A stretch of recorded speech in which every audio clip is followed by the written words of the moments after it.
Students today work to cause political, environmental, economic, or social change.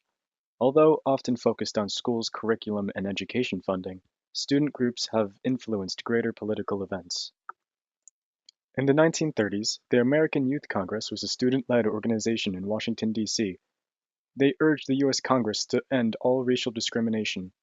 It was heavily supported by First Lady Eleanor Roosevelt. The Students for Democracy Society was a student-led organization that focused on schools as a social agent that simultaneously oppresses and potentially uplifts society. In 1968, millions of students began to revolt against the United States government and were dissatisfied with American culture. Actions that some students took involved marches, sit-ins, and strikes. What was the purpose of this movement? Watch the interview here with our news reporter and a few of Columbia's students. Hi, I'm Meghan Lang. And I'm Hannah Remenschnieder. And today we are interviewing a student from Columbia University. So, Bria, let's start with some background information. When and where were you born? I was born in a small town called Woodridge in New Jersey, and my birthday is April 25th, 1945. Where did you grow up? I lived in the same town I was born in my whole life. Can you describe your family and your neighborhood? Yeah, my neighborhood is pretty small, only 1 square mile, and it was very quiet. Nothing really exciting ever happened. And my mother and father came from Hudson County, and they were very active with me, and I was growing up with a great family. That's great. What were your parents' political views? Both my parents were Republicans. What do you think you wanted to do when you got older, and how did that change as you grew up? Well, as I grew up, I still wish to pursue my career in the medical field. I am currently enrolled in Columbia University, and I am still studying for my nursing degree. Good for you. When you were growing up, were you aware of any discrimination against people in your family or neighborhood? No, in my neighborhood there wasn't much discrimination, and no one in my family was ever discriminated. Once I got into the real world and went to a school, I began to notice more of the discrimination taking place. Where did you go to high school and college? Well, I went to high school in the small town that I grew up in, and I am still currently enrolled in the Columbia University. When you got to college, what did you notice differently about your hometown? It was definitely a reality check to meet the new and different kinds of people that I encountered on a day-to-day basis. And people were treated differently, not only in the classrooms, but in general.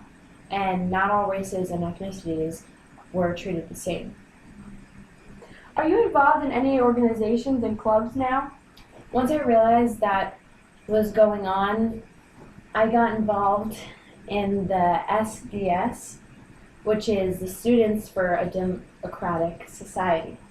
This allowed me to get involved with the upcoming movements and protests for student rights. What was the student movement all about? The student movement was about protesting for all rights we thought should be achieved. We wanted everyone to be treated equally and be able to have the same learning experiences and privileges. And considering the height of the civil rights movement, we thought it would be the perfect time.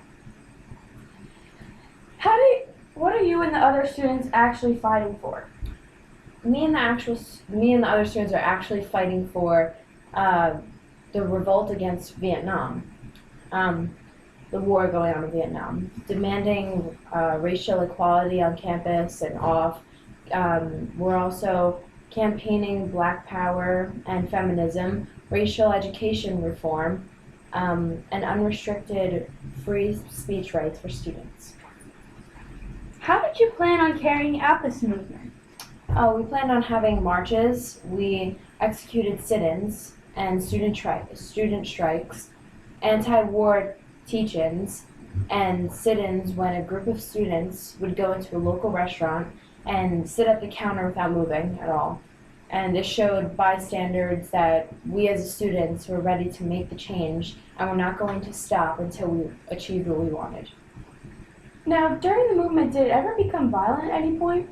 Yes, actually a lot. It always became violent. Police would get involved, and arrests were, or even beat up people for fights, what they believe in, you know, what they believed in. And especially during the sit-ins, the police would arrest the students that refused to get up. Isn't that wrong? Yeah, I would say so. You? Yes. Take Kent State as an example. College students were protesting peacefully on campus, then the National Guard was sent in. How does this even make sense? I don't think it ever does. Or it ever will.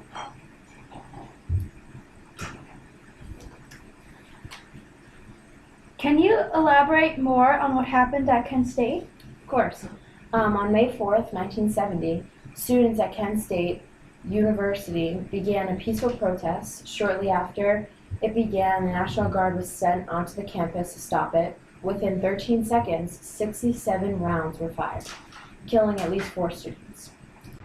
This event stunned the nation and gained media attention. What did this event actually do for the movement? Well, it made it famous, and we wanted to just protest more and work more. Although the event was devastating, it allowed us to gain to the media attention we were in desperate need of. Did America respond positively towards your forms of action? Some Americans did respond positively and agreed with us. They supported our ideas of having equality on campus and off campus. They wanted free speech among the students and wanted a say in what was right. The people that supported us were African American students themselves, counterculture, a majority of the country mostly. I know I would support the movement. Did some Americans ever respond negatively? Oh, of course. There were people who didn't support and wished that they were arrested.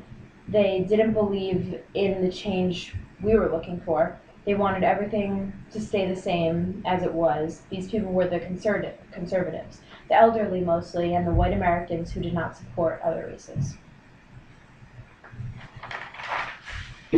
How did your completion of the movement help America? It accomplished equality on the campus. Students are now able to have a better education with more say. The guards from Kent State were put on trial from the shooting. America witnessed students strive for a change, not only for ourselves, but for our future, American students, I'm sorry. So 50 years, students of all races and ethnicities can peacefully go to school together and get the education that they need. That's really good. What was the biggest downfall of your movement? The biggest downfall of the movement sometimes led to violence, which was not what we wanted. The violence affected us, students, and it affected the government. The students would look bad because it made it seem like we were making a commotion when in reality we wished for a peaceful protest. The government not responding to us made them look like they didn't care. The people it affected the most were the 4 students from Kent State and the others who died from all the violence that was happening. Thank you, Bria. That was very informative information on your movement and how you participated. Thank you for having me. No problem. Anytime.